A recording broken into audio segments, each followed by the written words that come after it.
Hello, this is Meenu कुमारी और स्वागत है आपका मेरे YouTube channel maths by Meenu.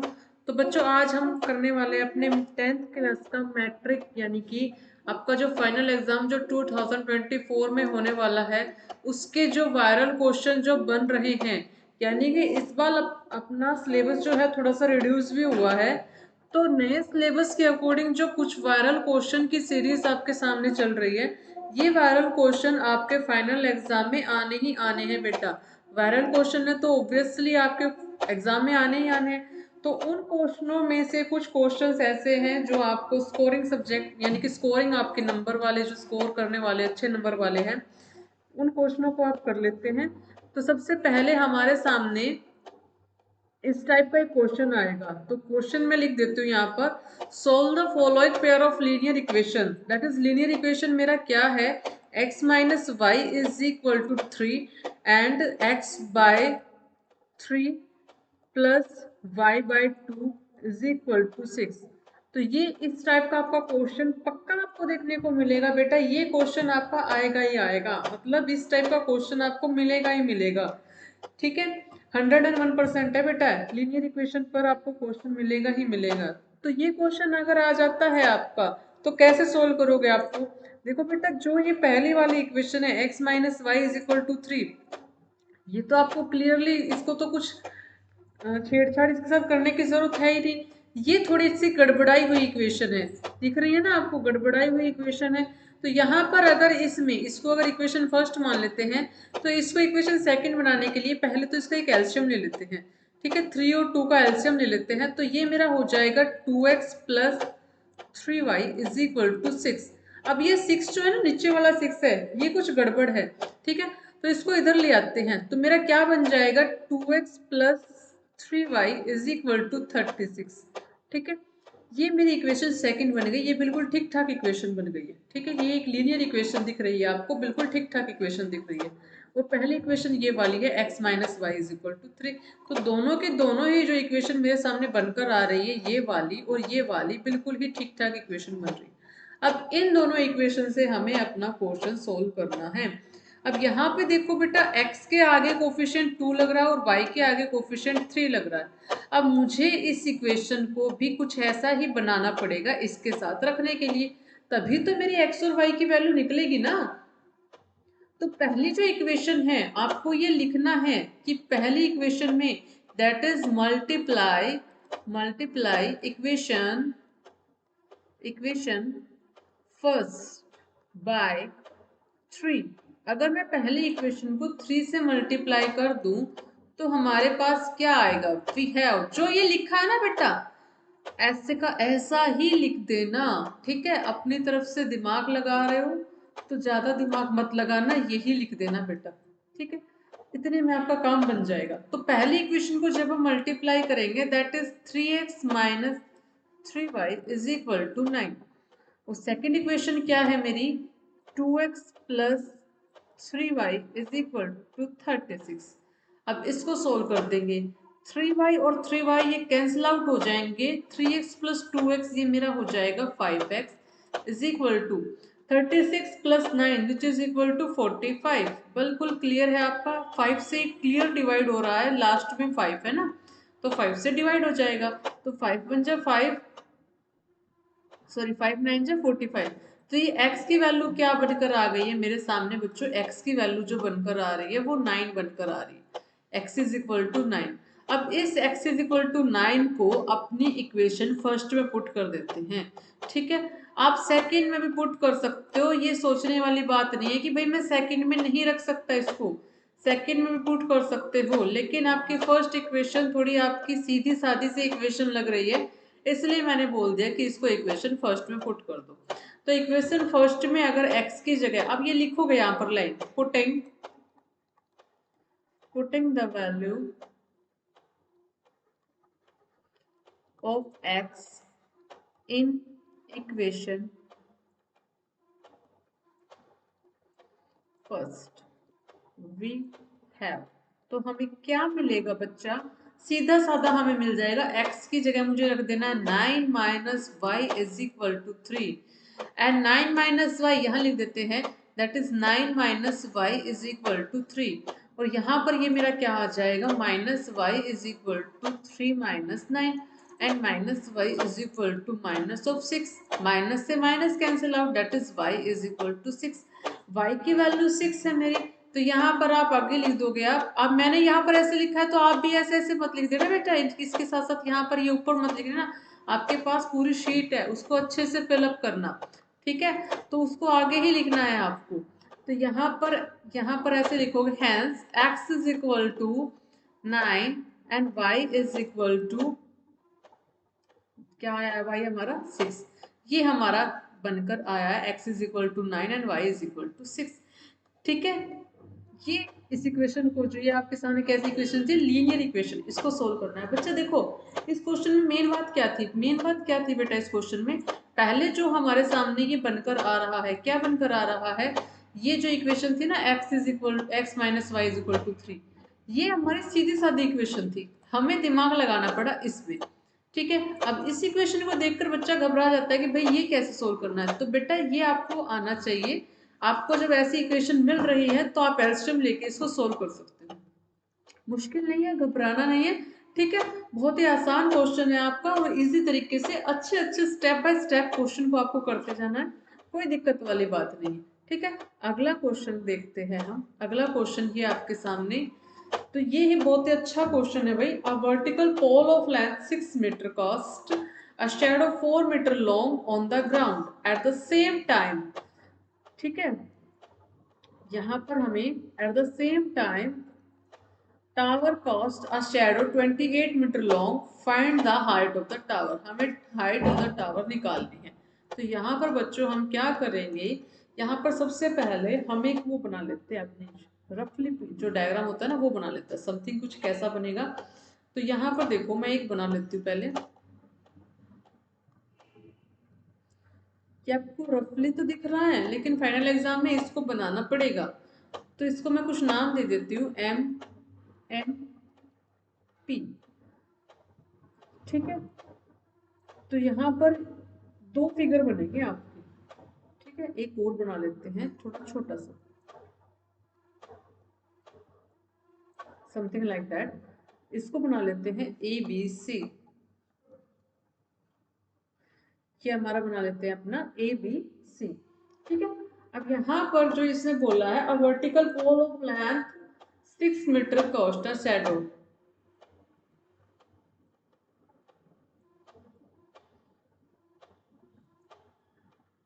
ठीक है। ये जो मेरा है ये 6 मीटर, और इसकी क्या बोल दिया इसने, शैडो बोल दिया, शैडो जो ग्राउंड से बनी हुई है दैट इज 4 मीटर, ठीक है। और यहाँ पर इसने बोल दिया कि same time a tower cost a shadow 28 metre, तो ये जो शैडो बनी है इसकी टावर की that is equal to 28 metre. तो इस टावर की जो है वो हाइट निकालनी पड़ेगी। इस तरह का हमारा फिगर बन के आया है। अब सिस्टमेटिक तरीके से वन बाय वन इसकी चीजें लिखते जाना है, ठीक है। तो ये जो मैं बता रही हूँ ना, सीधा ही ऐसे ही लिखना है आपको, that is let vertical pole, जो वर्टिकल पोल है वो ऐसे लिख देना है, which is equal to 6 metre. तो जो शैडो पोल है, shadow of pole is equal to 4 metre, let height of tower, ठीक है। ये सारी चीजें हमें लिखनी है, let height of tower, height of tower हमें निकालनी है तो उसको मान लेते हैं h मीटर, ठीक है। That is shadow of tower, shadow of tower, shadow of tower हमारी कितनी है 28 मीटर। ये सब बातें हमें दी हुई थी, ठीक है। अब अपने कॉन्सेप्ट की तरफ चलते हैं। जो हमारी ट्रायंगल है, कौन कौन सी ट्रायंगल है, in triangle A B C and triangle P M N, दो ट्रायंगल थे ना हमारे पास, ए बी सी और पी एम एन। इसमें देखो आपका जो कोण है, एंगल है,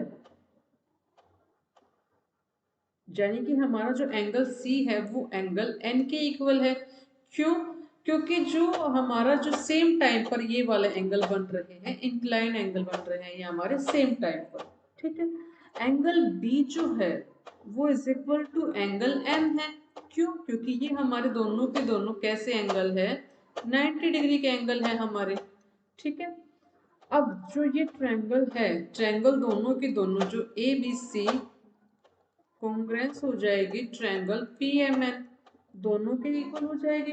किस वजह से? एंगल एंगल सिमिलरिटी क्राइटेरिया की वजह से। ठीक है, एंगल एंगल सिमिलरिटी क्राइटेरिया की वजह से जब ये सिमिलर हो जाएगी, that is A B divide by क्या हो जाएगा, पी एम हो जाएगा, which is equal to B C divide by क्या हो जाएगा, एम एन हो जाएगा। ठीक है, कोई दिक्कत यहाँ तक? अगर दो ट्रायंगल सिमिलर हो जाती है तो उनकी कोरस्पॉन्डिंग साइड भी प्रोपोर्शनल हो जाती है।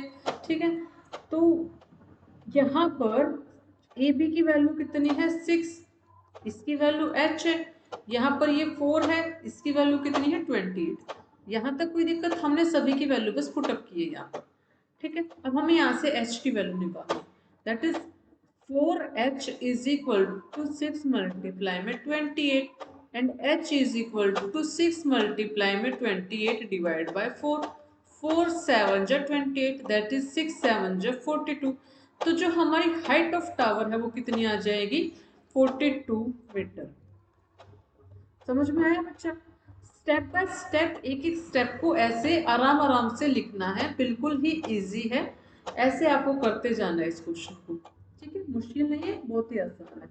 अगले क्वेश्चन की तरफ चलते हैं। Two concentric circles are of radius 5 centimeter and 3 centimeter. Find the length of chord of large circle which touches the smaller circle.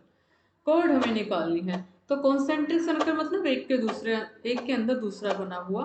तो जैसे मान लो ये एक सर्कल है और दूसरा ये सर्कल है, कॉन्सेंट्रिक हो गया। ठीक है, समथिंग लाइक दैट। इसका जो सेंटर है, दोनों का सेंटर वैसे ओ ही हो जाएगा। ठीक है, इसकी जो रेडियाई है, पहले वाले की, छोटे वाले की 3 सेंटीमीटर और बड़े वाले की, इस वाले की, ये कितनी है, 5 सेंटीमीटर। ठीक है, अब इसको मान लेते हैं, ये ए ओ है, ये पी हो जाएगा। तो यहाँ पर इसने बोला कोड, कोड निकालनी है हमें। यहाँ से ये जो कोड बनेगी, ठीक है, अब लगा लो इसको कोड को। अब ये थोड़ा बड़ा बन गया, इसको थोड़ा सा दोबारा बना लेते हैं बेटा, एक मिनट रुको। Something like that. ये एक सर्कल है और ये एक सर्कल है। ठीक है, ये ओ हो जाएगा हमारा। यहाँ से ये हमारी रेडियस, इस वाले की एक इसकी रेडियस। तो यहाँ से ये टच करता हुआ बताना था इसको, ये वाला टच करता हुआ, दैट इज ये ए है, ये बी है हमारा, ये पी है, ये 3 सेंटीमीटर है, ये 5 सेंटीमीटर रेडियस है कंप्लीट। ठीक है, ये कुछ ठीक बन रहा है आपका। तो ये जो कोड इसको टच करती हुई यहाँ से ये बन रही है, ये हमें बतानी है, यानी कि हमें ए बी की वैल्यू बतानी है। तो अब इस क्वेश्चन को कर लेते हैं बेटा। ठीक है, आराम आराम से एक एक बात को अच्छे से लिख लेते हैं। तो यहाँ पर जो सेंटर, जो कॉन्सेंट्रिक सर्कल है, इनका जो सेंटर है वो ओ है। लेट ए बी, यहाँ से लिख लेते हैं, let A B the chord of large circle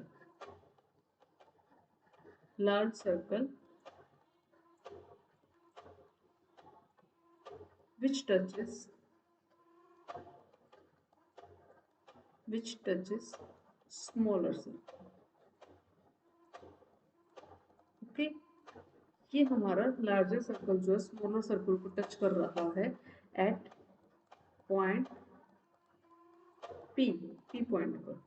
ठीक है, हमने क्या किया है, ज्वाइन किया है ओ पी एंड ओ ए। ठीक है, ओ पी और ओ ए को हमने ज्वाइन कर दिया। तो हमें पता है कि जो टेंजेंट और रेडियस होती है एक दूसरे पर परपेंडिकुलर होती है। ठीक है, तो जो हमारा एंगल है ओ पी ए हमारा कितने डिग्री का है, 90 डिग्री का। तो जो ओ पी है हमारी वो कितनी है वैसे, 3 सेंटीमीटर, और ओ ए हमारी कितनी है, 5 सेंटीमीटर। ठीक है, तो पाइथागोरस थ्योरम से हम एपी निकालेंगे। एपी कैसे आ जाएगी, तो under root O A whole square minus O P whole square. OA की वैल्यू कितनी है 5, 5 का स्क्वायर 25 माइनस 3 का square 9 which is equal to 16। तो ये कितना आ जाएगा 4। तो AP की वैल्यू हमारी कितनी हो जाएगी 4। AB क्या है हमारा twice of AP, twice of AP है यानी कि 2 मल्टीप्लाई में 4 which is equal to 8 centimetre. Clear. तो AB जो हमारी क्या है वो कोड है, उसकी जो कितनी लेंथ आ जाएगी हमारी 8 सेंटीमीटर आ जाएगी। ये कुछ एक बातें लिखने वाली होती है बेटा, ठीक है, ये लिखना आना चाहिए आपको। बाकी क्वेश्चन में तो कुछ भी नहीं था, आपको इस छोटे से पाइथागोरस थ्योरम में तो लगानी थी, कुछ भी नहीं था बेटा इस क्वेश्चन में, बहुत ही इजी क्वेश्चन था। अगले क्वेश्चन की तरफ चलते हैं। Evaluate the following. अब आपके सामने एक इक्वेशन लिखी जाएगी, ठीक है, उसको इवेलुएट करना है।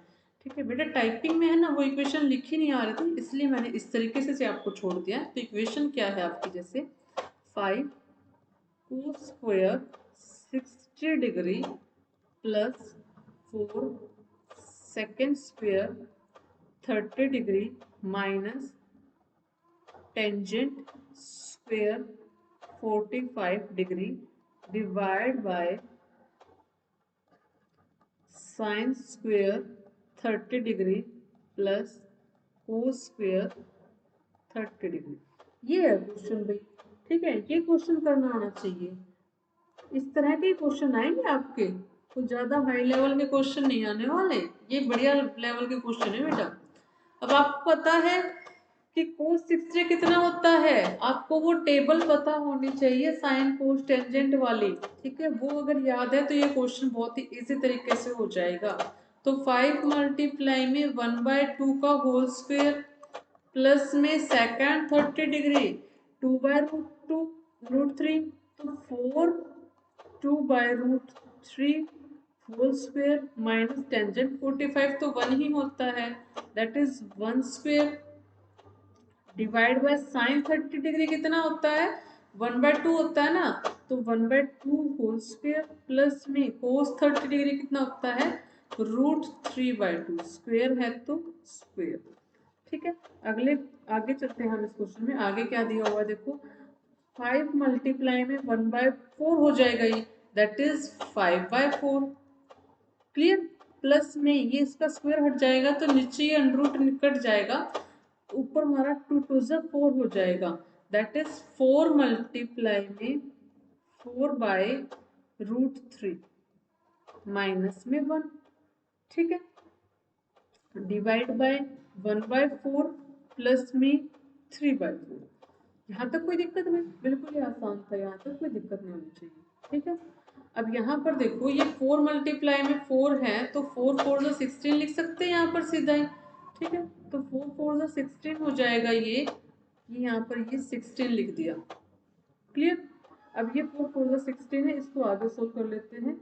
इसको जो ये नीचे वाला ना ये सारा एक हो जाएगा, नीचे बेस सेम है 4 4 तो ऊपर वाला प्लस हो जाएगा, सीधा ही प्लस हो जाएगा।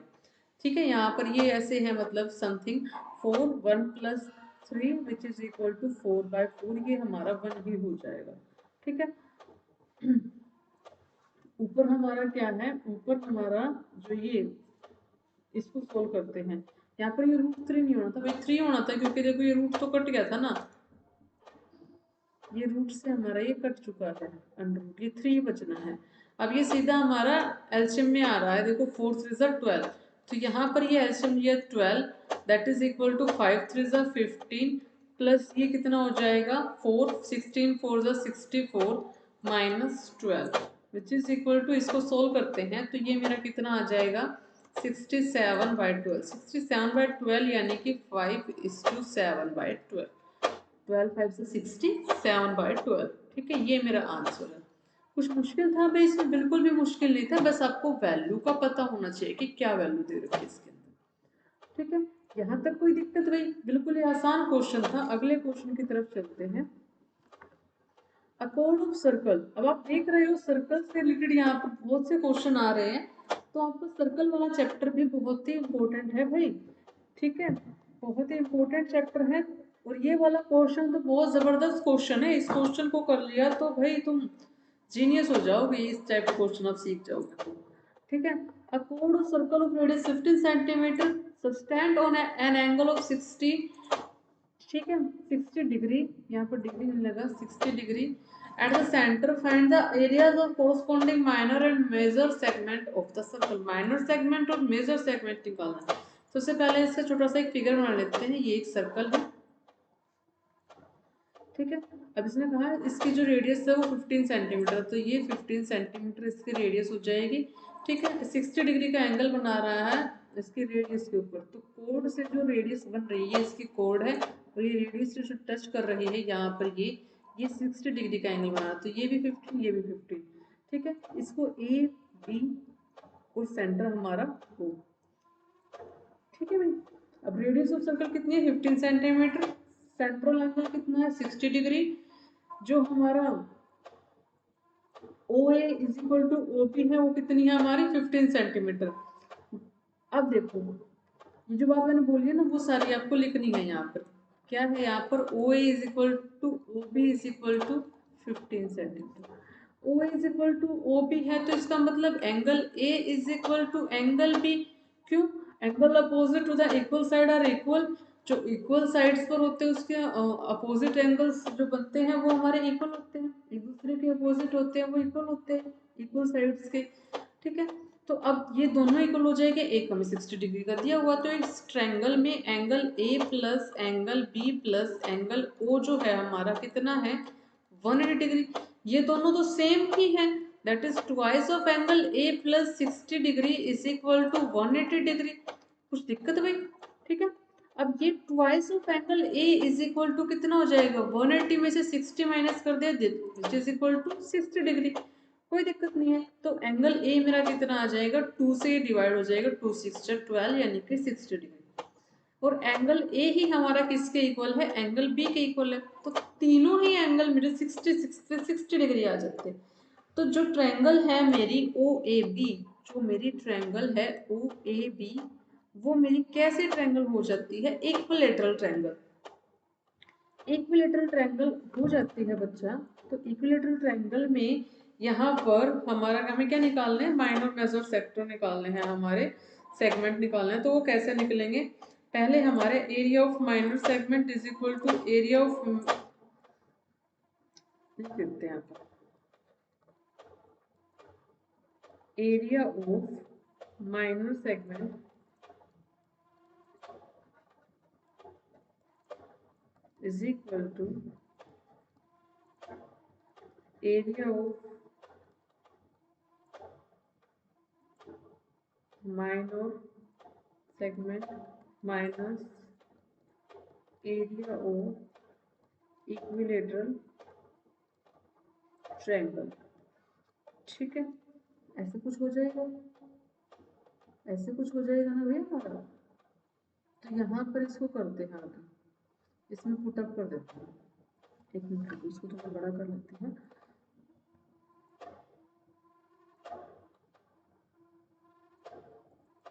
ओके, अब यहाँ पर देखो एरिया ऑफ, भाई बड़ा तो कर लिया, लिखा क्यों नहीं जा रहा,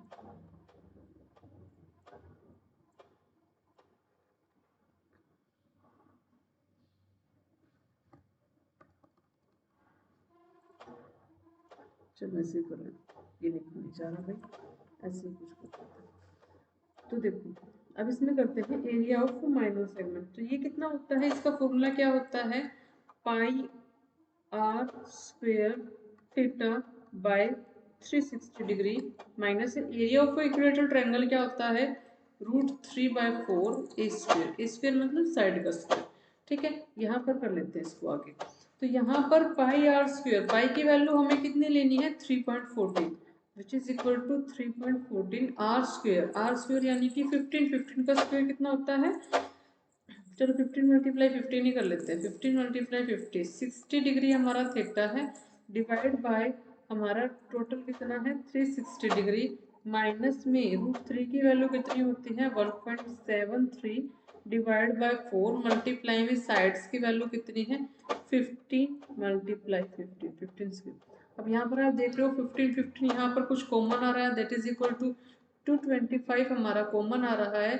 अंदर क्या बच जाएगा यहाँ पर 3.14 मल्टीप्लाई में 60, 3.14 मल्टीप्लाई में 60 डिवाइड बाय 360 माइनस में यहाँ पर 1.73 डिवाइड बाय 4। अब ये कुछ कटता हुआ आपको दिखाई दे रहा है, 6 6 36। यहाँ पर ये हमारा सोल्व करके क्या आ जाएगा, इसको देखो यहाँ पर भी 2 डिजिट के बाद पॉइंट है, यहाँ पर भी 2 डिजिट के पॉइंट है। तो डिवाइड बाय 100, डिवाइड बाय 100, इसको बाहर कॉमन ले लेते हैं, 225 डिवाइड बाय 100। ठीक है, अंदर इसको जब सोल्व करेंगे तो हमारा ये क्या आ जाएगा, 6 से इसको कट कर देंगे तो 6 5 जा 30, 2.33 माइनस इसको जब सोल्व करेंगे तो 4 4 जा 60, 4 3 जा 0.25। ठीक है, अब ये यहाँ पर कुछ ऐसा बनकर आ रहा है हमारा। अब इसको क्या करेंगे, हम इसको सोल्व कर देते हैं, which is equal to 225 divide by 100। ये हमारा इसमें समथिंग हमारा ये क्या आ जाएगा, यहाँ पर आ गया 8 0 पॉइंट और ये 9। ठीक है, अब इसको जब सोल्व करते हैं, जब ये सोल्व करेंगे तो हमारा ये कितना आ जाएगा, ये मल्टीप्लाई में, सॉरी भाई मल्टीप्लाई में, तो जब इसको सोल्व करेंगे that is equal to 2043 divide by 100 which is equal to 20.43। ये मेरा जो क्या आया है, एरिया ऑफ माइनर सेगमेंट। अब एरिया ऑफ मेजर सेगमेंट क्या हो जाएगा, एरिया ऑफ मेजर सेगमेंट का फॉर्मूला क्या होता है, एरिया ऑफ सर्कल माइनस में area of minor segment. Area of circle कितना है मेरा, एरिया ऑफ सर्कल कितना होता है, pi R square. Pi R square की वैल्यू कितनी है, यानी कि 3.14 मल्टीप्लाई में आर स्क्वायर 225 माइनस में area of minor segment, minor segment कितना आया है 20.43।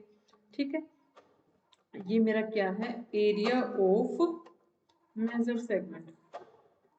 ठीक है, ये एरिया ऑफ मेजर सेगमेंट है, यहाँ पर ये क्या निकल के आएगा 3.14 और इसकी जब मल्टीप्लाई करेंगे 225 की which is equal to 706.5 minus में 20.43, ये मेरा कितना आ जाएगा 70.686। ये आ गया, तो ये मेजर सेगमेंट है और माइनर सेगमेंट हमारा कितना है, ये आया। ठीक है, थोड़ा सा बड़ा क्वेश्चन था लेकिन बहुत ही आसान क्वेश्चन था, स्टेप बाय स्टेप इसको करना है। ठीक है, नहीं समझ में आया एक बार दोबारा देख लेना बेटा इसको, बहुत ही आसान क्वेश्चन है। अगले क्वेश्चन की तरफ चलते हैं। Find the area of quadrant of circle वो सर्कमफ्रेंस इज 22 सेंटीमीटर। ठीक है, इसमें देखो सीधा सीधा लिख देते हैं फटाफट इस क्वेश्चन को।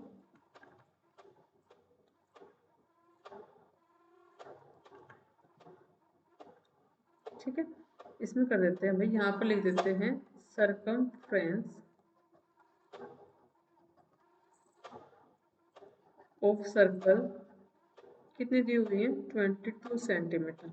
तो सर्कमफ्रेंस का फॉर्मूला कितना है 2 पाई आर, उसकी वैल्यू कितनी दी हुई है 22, दैट इज पाई आर की वैल्यू कितनी हो जाएगी 11, 2 से इसको डिवाइड कर देंगे ना तो 11 हो जाएगी, और आर की वैल्यू कितनी हो जाएगी 11 बाई पाई, पाई मतलब 22/7, दैट इज 11 1 जा 11 2 जा which is equal to 7/2 centimetre. और हम कह सकते हैं कि 3.2 सेंटीमीटर। तो जो हमारा सेंट्रल एंगल होता है क्वाड्रेंट का वो कितना होता है 90 डिग्री। तो एरिया ऑफ क्वाड्रेंट क्या हो जाएगा, area of quadrant which is equal to pi R square theta by 360 degree. ठीक है, तो यहाँ पर हमारा इसमें वैल्यू पुट कर देंगे, that is equal to 22/7 multiply में 7/2, 7/2 मल्टीप्लाई में थीटा हमारा कितना है 90 डिग्री डिवाइड बाय 360 डिग्री। यहाँ पर 2 से ये 11 कट रहा है, एक 7 से एक 7 कट रहा है।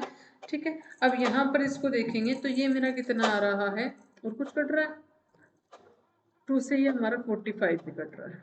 ठीक है, अब ये आ रहा है 11 मल्टीप्लाई 7 मल्टीप्लाई 45।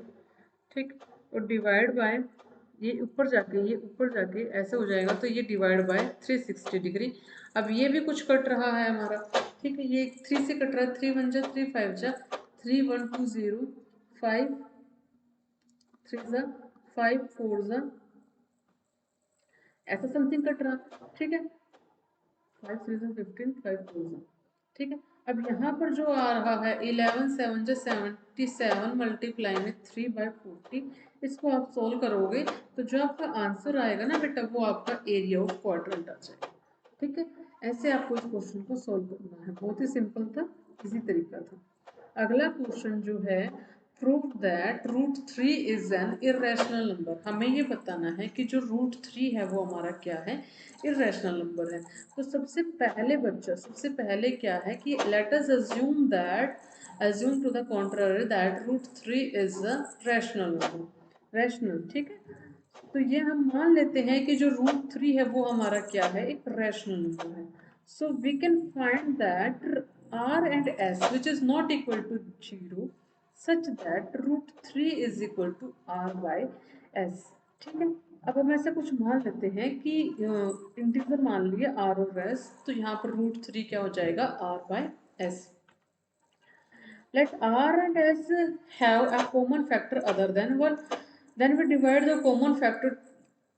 ठीक है, तो हम कुछ डिवाइड कर लेते हैं कॉमन फैक्टर से, यानी कि √3 is equal to a by B, where a and b are क्या है, जो a and b are coprime number, a and b हमारे क्या है, को प्राइम नंबर है।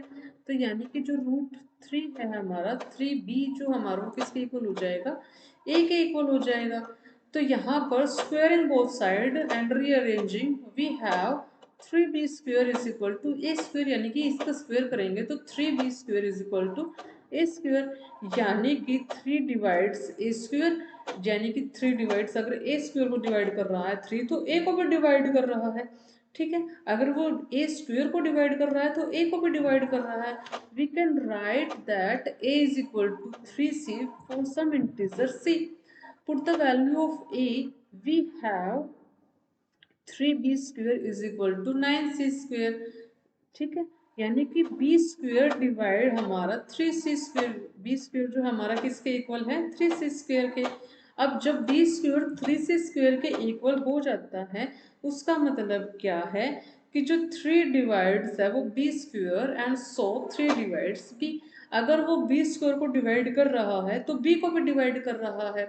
देयरफॉर जो a and b have at least 3 as a common factor. अब 3 a स्क्वायर को भी डिवाइड कर रहा है, b स्क्वायर को भी डिवाइड कर रहा है, इसका मतलब क्या हो गया कि जो 3 है वो इसका कॉमन फैक्टर हो गया। ठीक है, दोनों को ही डिवाइड कर रहा है तो ये कॉमन फैक्टर हो गया। But this contradicts the fact that a and b have no common factor other than 1। लेकिन हमने शुरू में ऐसा कुछ माना था कि a और b हमारे कॉमन फैक्टर नहीं है।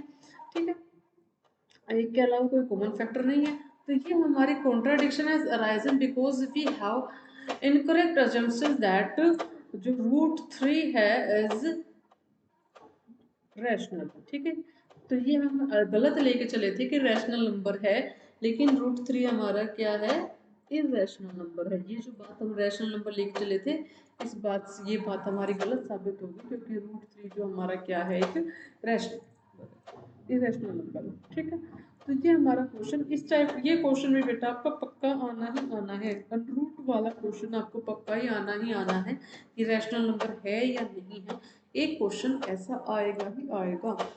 तो आज के लिए इतना ही। ये कुछ क्वेश्चन आपके वायरल हो रहे हैं भाई क्वेश्चन, आगे भी आपको इस टाइप के क्वेश्चन मिलते रहेंगे। उम्मीद है आप मेरे साथ जुड़े रहो। अगर आपको आज का सेशन कुछ अच्छा लगा है तो लाइक शेयर ज़रूर कीजिए और ज़्यादा से ज़्यादा इसको शेयर कीजिए। अगर कुछ दिक्कत है, कुछ कमेंट करना है तो आप मुझे कमेंट में बता सकते हैं। इसके अलावा मेरा टेलीग्राम चैनल है, जो टेलीग्राम चैनल है मेरा क्या है, मैथ्स बाय मीनू। आप वहाँ पर भी जाकर मुझे अपनी क्वेरी बता सकते हो। मैथ्स बाय मीनू नाम से मेरा टेलीग्राम चैनल है, आप वहाँ पर जाकर मुझे अपनी बता सकते हो भाई।